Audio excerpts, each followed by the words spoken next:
be to you from God our Father, our Lord and Savior, Jesus Christ. Have you ever stopped to count the cost of what it means to be a disciple of Jesus Christ? This is what Jesus gets at in our text for today as he journeyed to Jerusalem to the cross of Calvary. A large crowd had been following him, and they were amazed at Jesus' miracles, at his teaching, as the ways in which he addressed the religious authorities. It was like they were kids in a candy store, and they just couldn't get enough of Jesus. But as the trek carried them closer to the final destination of Calvary, Jesus turned around and addressed them about what it meant to be following in his footsteps. Jesus said, "If anyone comes to me and does not hate his own father and mother and wife and children and brothers and sisters, yes, and even his own life, he cannot be my disciple." Woo! Hate is such a strong word. We hesitate to even use it, even when it's actually what we feel. In the fifth commandment, we know that to hate is to be synonymous with to kill. Is Jesus saying we should hate or even kill family?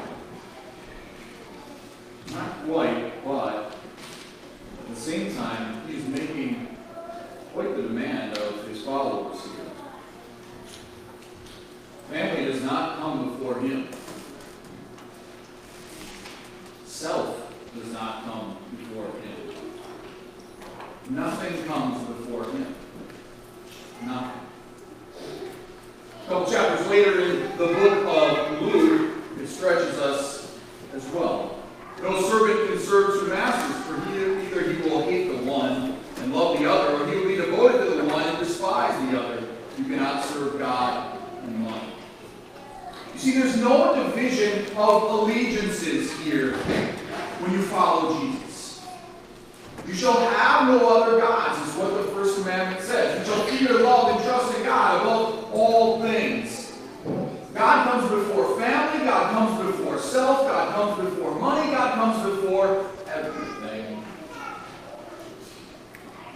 When Jesus looked around, when he looked at that crowd, he made very clear the cost of discipleship is high. Counting the cost of discipleship means that we all need to take a good look at ourselves and our priorities in life. We are called upon to organize our lives around God and his love for us. So I want you to think about it this way for just a second. Picture a bicycle wheel where there's a hub in the middle and there are spokes going out from that bicycle wheel. The hub of the wheel is the primary priority for the individual or for the family. And every spoke then is impacted by that very hub. Now, if you grew up in the 1950s, what was probably in that hub was the life of the church. Families and individuals oriented their lives around the life of the church. They gathered here on Sundays, and then throughout the week, they gathered here for Bible studies, social functions, youth groups, etc. The 1950s were known as the heyday of the church. Gradually, that hub has shifted away from the life of the church. Now, instead of a hub, the image that might be more suitable is instead a revolving door. More and more often, families and individuals do not see that the life of the church is the center of their lives to guide them in their priorities.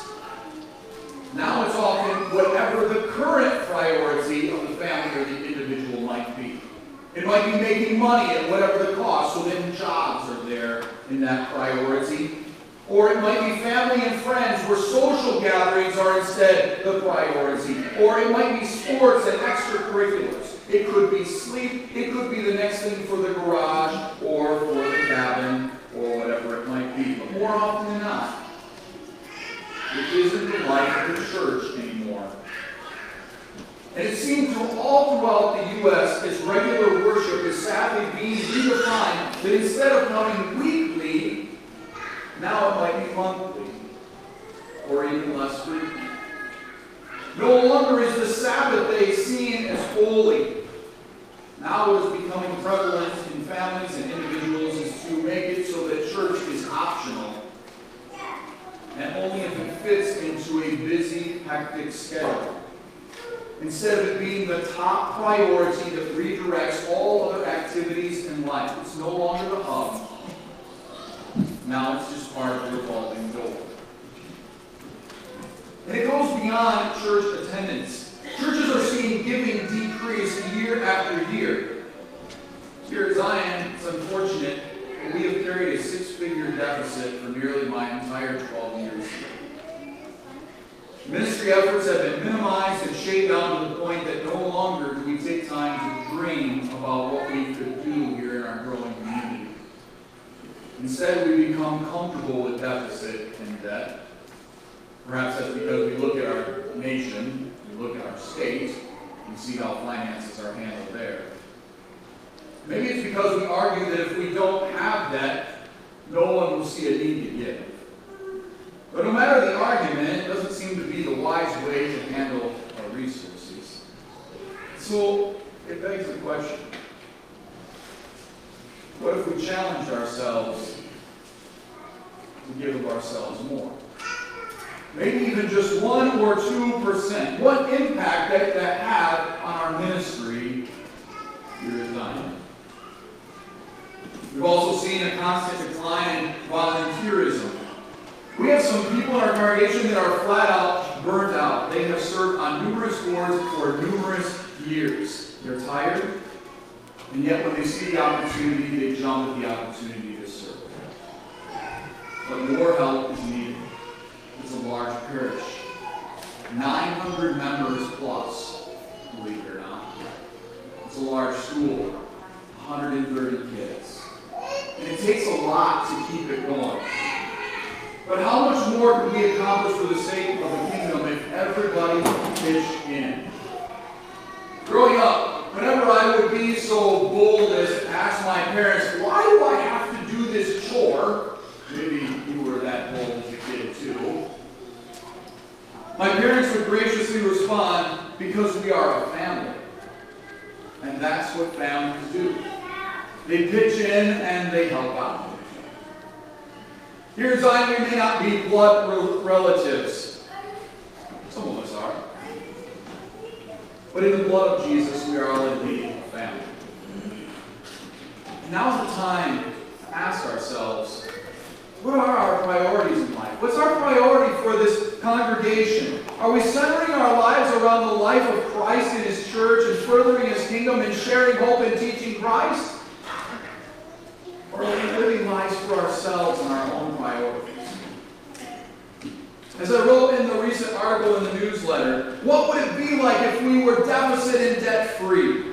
Or taking a step further, what would it be like if we had so many people volunteering in our congregation we had to make up new responsibilities and volunteer opportunities here in our parish? Now that would be cool.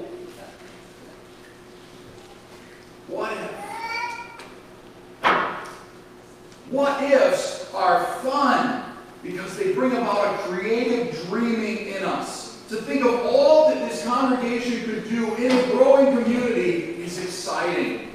To think of all that we could do to extend Christ to this growing community is the most exciting thing. Because we aren't just thinking about living for today. We're thinking about the next generation and the next generation. And imagine for just a second how thankful those next generations would be if we set a tone then for what is of utmost priority. If we went from living life where the world directs our priorities, money and stuff and all that kind of stuff, and instead we made the main thing the main event. A life centered on Christ and the life of the church, where we no longer took for granted the fact that we can just go any other Sunday to church. But instead, we said to our kids and we said to ourselves, no. That's a powerful word, no. No, we go to church above all else because we are sinners in need of a Savior. Because this is where Jesus is located for us, for you. And who of us has ever had enough Jesus? I just asked that very question at a catechesis meeting. Can we ever get enough Jesus?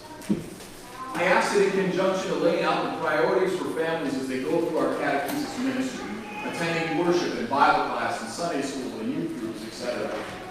Can we ever get enough Jesus? And it's an interesting thing to think about when we think about how we think about our days, our weeks, our months. What if we took a look at our priorities in life? Did we ever get enough Jesus? What priorities could we reorient to make sure that He is number one in our lives? When Jesus looked back on that crowd, no doubt they had been hoping for an easy road to follow Him on. They had been hoping to follow Jesus and they could just get to keep watching His miracles, keep listening to His teaching, keep seeing Him put the Pharisees in their place. But instead it was like Jesus turned around and said, look, this road ain't easy. And if you're going to keep following me, the road is going to get really difficult. Deadly difficult. Jesus doesn't take the easy road. And where He leads us won't be easy either. There is a death that has to take place. And it's the death to self. That's right, we have to die. Our old sinful self that is caught up in everything of this world has to be done away with. And that's what happened at our baptism. And that's what we remember every time we gather, we make that sign of the cross. That we are not our own. We have been bought with a price. Baptized into the name of the triune God, we have been joined to Jesus, the one who was obedient to the will of His Father and went all in for you and for me. He went to Calvary because of His great love that He had for His Father and for us. For God so loved the world that He gave. He gave His Son. And He did that in order to save us. And He carries us with Him through the cross, through death, and through the empty tomb. Jesus counted the cost. And in love for His Father and for us, He paid the price. Not with gold or silver, but with His holy and precious blood and His innocent suffering and death. The cost that should have been ours, He paid in full. I know you've heard that before. You've heard it time and again as you have gathered here in these pews.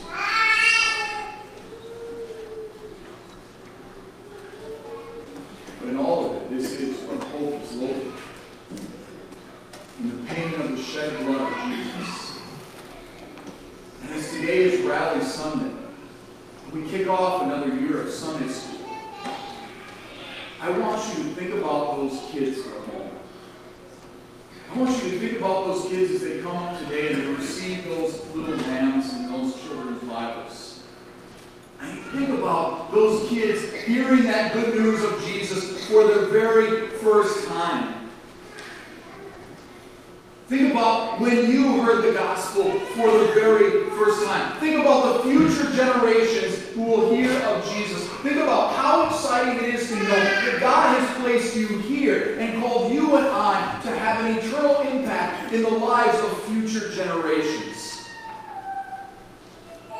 Because as we all know, and as hard as it is for us to admit, their lives are going to be far more difficult than ours. Remaining faithful to the point of death will be much more challenging in this world now that it is truly post-Christian. Which is why now more than ever, we count the cost of our discipleship. We follow Jesus by sacrificing ourselves and our giving and our volunteering so that future generations will also be sharing hope and teaching Christ in this place and beyond. Yes, the cost is high. But the good news is that Jesus has already paid the highest price.